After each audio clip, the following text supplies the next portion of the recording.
नमस्कार दोस्तों, आपका स्वागत है आपके अपने चैनल ऑनलाइन गुरुकुल पर।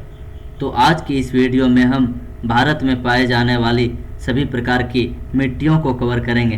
पहले हम भारत में पाए जाने वाली सभी प्रकार की मिट्टियों को डिटेल में पढ़ेंगे और लास्ट में इससे संबंधित जो भी प्रीवियस ईयर्स के क्वेश्चंस पूछे गए हैं उन्हें कवर करेंगे। तो चलिए बिना देरी किए वीडियो की शुरुआत करते हैं। सबसे पहले देखते हैं मिट्टी जिसे मृदा कहा जाता है, इसकी परिभाषा क्या है। तो मृदा भूमि पर पाए जाने वाली दानेदार परत है जिसका निर्माण मूल रूप से चट्टानों के विखंडित होने यानी कि टूटने फूटने और उनमें वनस्पति व जीवों के सड़ने गलने तथा जलवायु की क्रिया से निर्मित अम्लीय पदार्थों से लाखों वर्षों की प्रक्रिया के बाद मृदा का निर्माण होता है। तो जो आप पृथ्वी की धरातल पर देखते हैं दानेदार परत, वही मृदा कहलाती है और इसका निर्माण चट्टानों के टूटने फूटने और पेड़ पौधे और जानवर होते हैं। इनके सड़ने गलने के बाद जो इनका अंश बचता है, इनसे मिलकर मृदा का निर्माण होता है।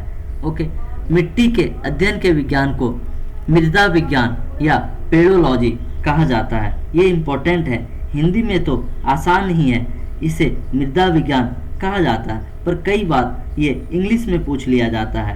तो इसको हम याद कैसे रखेंगे? यहाँ पर देखिए पेडोलॉजी शब्द में जो ये पेड़ जो टर्म है, इससे आप रिलेट करके इसको आसानी से याद रख सकते हैं। तो आपको पता है कि पेड़ पौधे कहाँ पर होते हैं, तो मिट्टी में होते हैं। तो पेडोलॉजी के पेड़ से आप याद रख सकेंगे कि जो पेडोलॉजी है यह किसका अध्ययन है, यह मिट्टी के अध्ययन को कहा जाता है। स्टडी ऑफ सॉइल जो है क्या कहा जाता है? पेडोलॉजी। भारतीय कृषि अनुसंधान परिषद ने भारत की मिट्टियों को 8 वर्गों में विभाजित किया है। ये सभी 8 वर्गों को हम अभी डिटेल में पढ़ेंगे। तो सबसे पहले हम देखते हैं ये कौन कौन से वर्ग हैं। तो सबसे पहला है भारत में जलोढ़ मिट्टी पाई जाती है। भारत में जलोढ़ मिट्टी पाई जाती है। दूसरी है काली मिट्टी, तीसरी लाल मिट्टी, चौथी लेटेराइट मिट्टी और पर्वतीय मिट्टी, दलदली मिट्टी, मरुस्थलीय मिट्टी, लवणीय मिट्टी। ये 8 प्रकार की मिट्टियाँ भारत में पाई जाती है। तो उसके आगे है भारत में सबसे ज़्यादा क्षेत्रफल पर कौन सी मिट्टियाँ पाई जाती है। तो इसमें हम देखते हैं कि जो भारत में सबसे ज़्यादा क्षेत्रफल पर पाई जाने वाली मिट्टियाँ हैं, यह 4 प्रकार की मिट्टियाँ हैं। यह जो है 4 प्रकार की मिट्टियाँ हैं। भारत में जो सर्वाधिक मिट्टी पाई जाती है यह है जलोढ़ मिट्टी। पूरे भारत में जो सबसे अधिक विस्तार पाया जाता है कौन सी मिट्टी का? यह है जलोढ़ मिट्टी। इसके बाद है लाल मिट्टी, इसके बाद काली मिट्टी और इसके बाद है लेटेराइट मिट्टी। ये जो 4 प्रकार की मिट्टियां हैं यह भारत में बड़े पैमाने पर देखने को मिलते हैं। तो सबसे ज़्यादा जो मिट्टी भारत में पाई जाती है वह है जलोढ़ मिट्टी, लाल मिट्टी, काली मिट्टी, लेटेराइट मिट्टी। इसके क्रम को आप याद रख लीजिएगा और यहीं से एग्जाम में क्वेश्चंस बनते हैं। तो अब हम इन्हें डिटेल में पढ़ेंगे। ये चारों जो है यहाँ से एग्जाम में क्वेश्चंस बनते हैं, इसलिए हम इस चारों को अभी फिलहाल डिटेल में पढ़ेंगे। संपूर्ण भारतीय भूभाग की मिट्टियों में मुख्यतः 3 तत्वों की कमी होती है। ये कौन कौन से 3 तत्व हैं? जो है नाइट्रोजन, फास्फोरस और ह्यूमस। ये जो 3 तत्व हैं, इन तीनों तत्वों की कमी होती है भारतीय मृदा में। ओके, इसको आप ध्यान से याद रख लीजिएगा क्योंकि पूछी जाती है कि इनमें से कौन कौन से तत्वों की कमी भारतीय मृदा में देखने को मिलते हैं। और अब हम जान लेते हैं यहाँ पर ह्यूमस क्या होता है। तो ह्यूमस भूरे काले रंग का कार्बनिक पदार्थ होता है और जो इसका निर्माण है यह पेड़ पौधे तथा जंतुओं और सूक्ष्मजीवों पत्तों के सड़ने गलने से जो जिस पदार्थ का निर्माण होता है या विघटन से, तो उसे ही ह्यूमस कही जाती है। और ये जो ह्यूमस है यह भारतीय मृदा में कम मात्रा में पाया जाता है। मेनली ह्यूमस का काम क्या है? तो यह जो है मिट्टी में नमी मॉइस्चर की मात्रा को बनाए रखने में जो है मददगार साबित होती है। यानी कि ह्यूमस मिट्टी में नमी को बनाए रखने में मदद करती है। ओके, तो हम मृदा का निर्माण में देखे थे कि जो मृदा होती है यह दानेदार परत होती है, पृथ्वी की जो सबसे ऊपरी लेयर होती है, और इसका जो निर्माण होता है यह चट्टानों के टूटने फूटने और पेड़ पौधे जो होते हैं, जानवर होते हैं, इनके सड़ने गलने के बाद जो इनका अंश बचता है, इनसे मिलकर मृदा का निर्माण होता है। और ह्यूमस में हम देखें,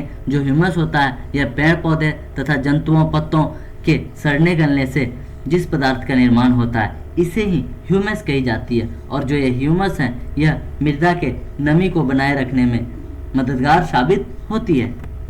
बेसिकली हम 8 प्रकार के मृदा को देखे हुए थे। पेडोलॉजी, ये सभी जो टर्म है ये आपको याद हो गए होंगे। और हम यहाँ पर देखे थे कि जो सबसे ज़्यादा भारत में मृदा पाई जाती है, जलोढ़ मृदा पाई जाती है, लाल, इसके बाद लाल मिट्टी, काली मिट्टी और लेटेराइट मिट्टी। भारत की मिट्टियों में मुख्यतः 3 तत्वों की कमी, नाइट्रोजन, फास्फोरस और ह्यूमस। और ये ह्यूमस क्या है हम लोग अभी देख चुके हैं, भूरे काले रंग का कार्बनिक पदार्थ होता है। ओके, अब यहाँ पर हम बात करते हैं, सबसे पहले हम देखते हैं जलोढ़ मिट्टी।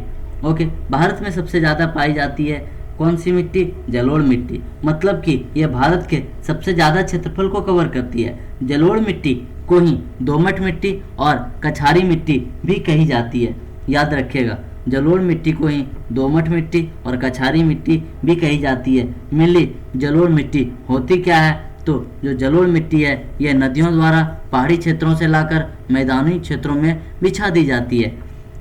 मैं आपको एग्जाम्पल से समझाता हूँ कि बड़े बड़े पहाड़ पर्वत होते हैं, वहाँ से नदियाँ निकलती है और हम देखते हैं कि जो ये नदियाँ हैं यह अपने साथ जो है छोटे छोटे कंकड़, बजरी, वहाँ के अवसाद, मिट्टी, कचरे को लाकर नीचे जो है मैदानी भागों में जमा कर देती है।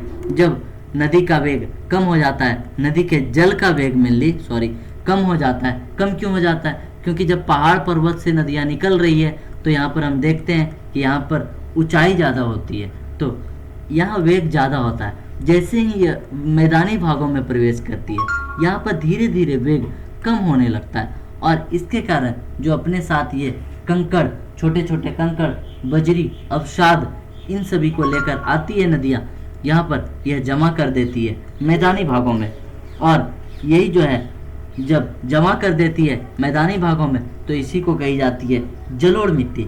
आप लोकेशन यहाँ पर देख सकते हैं कि जो ये उत्तराखंड राज्य है, यहाँ से गंगा, यमुना, रामगंगा, ये सभी नदियाँ निकलती है। और नेपाल से बहुत सारी कोसी नदी, महानदी, गंडक, ये सभी जो नदियाँ निकलती है इधर से, इस ओर से आती है। महानदी तो आपका दार्जिलिंग तरफ से निकलती है। तो बेसिकली ये जो रीजन है, ये हिमालय वाला जो रीजन है, एरिया है, ये कहीं ना कहीं बहुत सारी नदियों का उद्गम होता है हिमालय से। और जब नदियाँ यहाँ आती होती है, नीचे की ओर आ रही होती है, तो वेग के कम हो जाने से अपने साथ लाए गए अवसाद को यहाँ पर जमा कर देती है और इस प्रकार जलोढ़ मिट्टी का निर्माण होता है। और जो ये जलोढ़ मिट्टी होती है यह सर्वाधिक उपजाऊ मानी जाती है। यह जो जलोढ़ मिट्टी होती है और इसका जो विस्तार है यह संपूर्ण उत्तरी मैदान आप देख सकते हैं। और जो तटीय मैदान है, तटीय मैदान जो बंगाल की खाड़ी का जो एरिया है, तटीय मैदान है। और जो है यहाँ आप देख सकते हैं कि जो इस मिट्टी में चूना तथा पोटेशियम प्रचुर मात्रा में पाई जाती है। चूना तथा पोटेशियम, लेकिन इसमें कौन से जो है तत्वों की कमी पाई जाती है? तो यह है नाइट्रोजन, फास्फोरस, ह्यूमस। हमने पढ़ा था ना कि भारत के मिट्टी में जो है, भारतीय मृदा में 3 तत्वों की कमी पाई जाती है, नाइट्रोजन, फास्फोरस और ह्यूमस। तो उसी प्रकार यहाँ पर हम देख सकते हैं कि जलोढ़ मिट्टी में भी नाइट्रोजन, फास्फोरस तथा ह्यूमस की कमी होती है। और जो जलोढ़ मिट्टी होती है यह धान की खेती के लिए काफ़ी अच्छी मानी जाती है और साथ ही साथ इसमें गेहूँ, मक्का, तिलहन, आलू की खेती भी की जाती है। अब हम देखते हैं जलोढ़ मिट्टी 2 प्रकार की होती है। एक पहला जो आ जाएगा यह आ जाएगा बांगर। बांगर जो होती है यह पुरानी जलोढ़ मिट्टी को कही जाती है बांगर। और एक होता है खादर, जो कि खादर नई जलोढ़ मिट्टी को कही जाती है खादर। नई जलोढ़ मिट्टी को खादर कही जाती है और जो पुरानी जलोढ़ मिट्टी है उसे बांगर कही जाती है। तो आप ऐसे भी याद रख सकते हैं, जो हमारे घर में पुराना सामान होता है तो हम लोग क्या कहते हैं, ये भंगार हो गया, इसको जो है कहीं ऐसे जगह रख दो जो जिसका यूज नहीं है, तो उस हिसाब से आप इसको याद रख सकते हैं। भंगार, बांगर, पुरानी जलोढ़ मिट्टी जो है क्या कही जाती है? पुरानी जलोढ़ मिट्टी को बांगर कही जाती है। यह जो मिट्टी होती है यह नदी के बाढ़ प्रभावित क्षेत्रों से दूर पाई जाती है और इस मिट्टी की जो उर्वरक शक्ति होती है यह कम होती है, यानी कि जहाँ पर हर साल बाढ़ का पानी नहीं जा पाता है, हर चौथे पाँचवें साल पर या हर 5 से 8-10 साल के अंतराल पर जाती है, उसको कही जाती है बांगर मिट्टी। और जहाँ पर हर साल बाढ़ का पानी चला जाता है और नए नए पोषक तत्व यहाँ पर आ जाते हैं बाढ़ के पानी के साथ, बाढ़ के जल के साथ, तो इस मिट्टी की जो उर्वरक शक्ति होती है यह जो है बांगर के तुलना में बहुत ही ज़्यादा होती है खादर मिट्टी की। तो जो नई जलोढ़ मिट्टी होती है यह उपजाऊ होती है, यह जो मिट्टी होती है यह उपजाऊ होती है और इसको खादर कही जाती है। इसको क्या कही जाती है? खादर कही जाती है। विशेष तौर पर हम लोग यहाँ पर जलोढ़ मिट्टी के 2 प्रकार को देखें, एक बांगर, एक खादर। बांगर यानी कि पुरानी जलोढ़ मिट्टी, खादर यानी कि नई जलोढ़ मिट्टी। तो बांगर में हम देखें यह उपजाऊ कम होती है, किसके तुलना में? खादर मिट्टी के तुलना में, खादर के तुलना में। और हर साल जो बाढ़ का पानी पहुंचता है इसको क्या कही जाती है? खादर। ओके। और बांगर जो कि हर साल यहाँ पर बाढ़ का पानी नहीं पहुंच पाता है। तो जलोढ़ मिट्टी के बाद अब हम देखते हैं काली मिट्टी। तो काली मिट्टी का जो निर्माण होता है यह बेसाल्ट चट्टानों के टूटने फूटने से होता है। काली मिट्टी का निर्माण बेसाल्ट चट्टानों के टूटने फूटने से होता है। बेसाल्ट चट्टानें क्या है ये मैं आपको बताता हूँ। लाखों साल पहले जो ये प्रायद्वीपीय भारत है, जो आप देख रहे हैं प्रायद्वीपीय भारत है, यहाँ पर इस क्षेत्र में ज्वालामुखी का विस्फोट हुआ, उसका लावा पूरा इस एरिया में फैल गया और लावा के ठंडा होकर जमने से बेसाल्ट चट्टानें बन गई, यानी कि बेसाल्ट चट्टानें का निर्माण हुआ और इसी से काली मिट्टी का निर्माण हुआ। अब देखिए ज्वालामुखी विस्फोट के फलस्वरूप जब यह इसका लावा ठंडी हो जाती है तो यह चट्टान का रूप ले लेती है और यह कौन से चट्टान का निर्माण हो जाता है? यहाँ पर बेसाल्ट चट्टान का निर्माण हो जाता है। और बेसाल्ट चट्टानों के टूटने फूटने से जो है कौन सी मिट्टी का निर्माण हुआ? यह जो है काली मिट्टी का निर्माण हुआ। तो यहाँ पर हम देख सकते हैं इसे लावा मिट्टी कही जाती है। लावा मिट्टी क्यों कही जाती है? क्योंकि जो ज्वालामुखी के लावा, यहाँ पर ज्वालामुखी से निकली लावा से चट्टान का निर्माण हुआ और इस चट्टान से काली मिट्टी का निर्माण हुआ। तो मेनली यह मिट्टी किससे बनी? तो यह लावा से बनी, तो इसलिए इसे लावा मिट्टी कही जाती है। और इसे कपास की मिट्टी भी कही जाती है। इसका कारण क्या है? तो कपास की मिट्टी इसलिए कही जाती है क्योंकि काली मिट्टी में ही कपास की खेती की जाती है, इसलिए इससे जो है कपास की मिट्टी कहते हैं। और जो यह इसका काला रंग होता है यह टिटेनीफेरस मैग्नेटाइट की उपस्थिति के कारण होता है। टिटेनीफेरस मैग्नेटाइट, तो यहाँ पर ट्रिक है ब्लैक मैग्नेट। आप काला चुंबक देखे होंगे, यहाँ पर वर्ड आ रहा है मैग्नेट, टिटेनीफेरस मैग्नेटाइट। मैग्नेटाइट से जो है इसको मैग्नेट से जो है रिलेट कर लीजिए कि जो मैग्नेट है यहाँ पर मैग्नेट वह कौन से रंग का होता है? काला रंग का होता है। तो टिटेनीफेरस मैग्नेटाइट के उपस्थिति के कारण काली मिट्टी का रंग जो होता है वह काली होती है। और मेनली अगर यहाँ पर हम देखें तो यह कौन कौन से भारतीय क्षेत्रों में पाई जाती है? मध्य प्रदेश, गुजरात, महाराष्ट्र, उत्तरी कर्नाटक। लेकिन प्रायद्वीपीय भारत में काली मिट्टी सबसे ज़्यादा जो राज्य में पाई जाती है यह है कौन सा राज्य? यह है महाराष्ट्र। इसलिए महाराष्ट्र में कपास की खेती जो है बड़े पैमाने पर की जाती है। काली मिट्टी जो है यह कपास की खेती के लिए बहुत ही अप्रोप्रिएट होती है, उपयुक्त होती है। तो आप ब्लैक सॉइल जो का एरिया है यहाँ पर आप देख सकते हैं, यह है प्रायद्वीपीय भारत।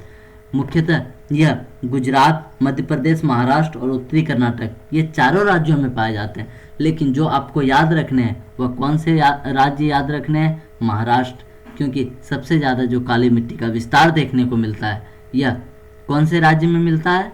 महाराष्ट्र राज्य में मिलता है। ओके।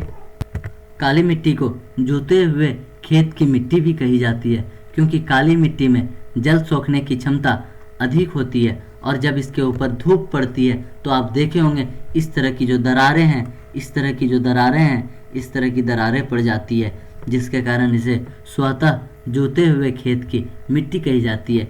इसमें जल सोखने की जो क्षमता होती है यह बहुत ही अधिक होती है और इसी कारण इसे जोते हुए खेत की मिट्टी भी कही जाती है। तो काली मिट्टी के बाद अब हम देखते हैं लाल मिट्टी।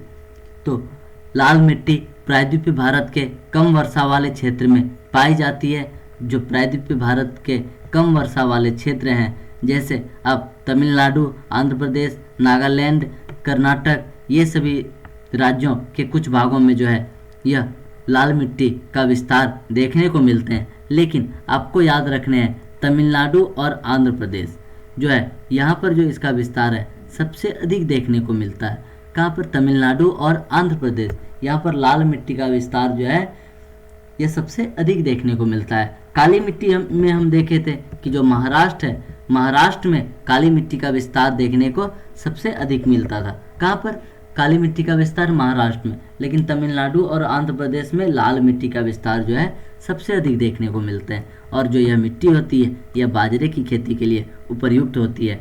और लाल मिट्टी जब जल को सोख लेती है, यानी कि जलयोजित रूप में होती है, तब यह पीली दिखाई देती है। तब यह जो मिट्टी का रंग है यह कौन से रंग का हो जाता है? पीले रंग का हो जाता है। ओके, बेसिकली लाल मिट्टी में जो लोहा और सिलिका की मात्रा होती है यह अधिक होती है।